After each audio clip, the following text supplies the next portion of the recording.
Som veľmi rád, že sme 17. apríla 2024 po 29 rokoch privítali v našom meste hlavu štátu, pani prezidentku Zuzanu Čaputovú.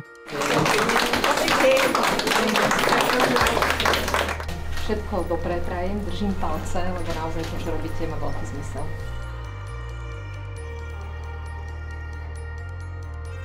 V rámci jej programu, okrem privítania, sa stretla s osobnosťami nášho mesta, sobášnej sieni Mestského úradu, a v rámci jej programu ešte navštívila v našom meste aj spoločnosť Švec Group. Ďakujem vám za to, ďakujem za všetku tú prácu, ktorú robíte, vrátane tej dobrovoľníckej práce. Veľmi si vážim to, že sa nám podarilo teda po dlhšom úsilí, a poviem, že to úsilie trvalo vyše roka, pozvať pani prezidentku do nášho mesta a že v rámci jej výjazdového dňa navštívila naše mesto.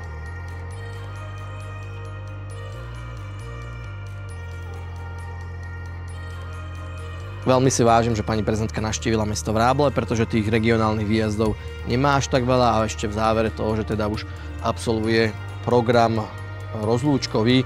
Napríklad deň pred nami bola v Poľsku vo Varšave u návštevy pána prezidenta, takže o to si to viac vážim. Verím, že teda to bolo obohatením aj teda pre nás, ktorí sme sa s pani prezidentkou stretli, ale aj pre pani prezidentku, že mala tú česť spoznať teda angažované osobnosti nášho mesta Vráble.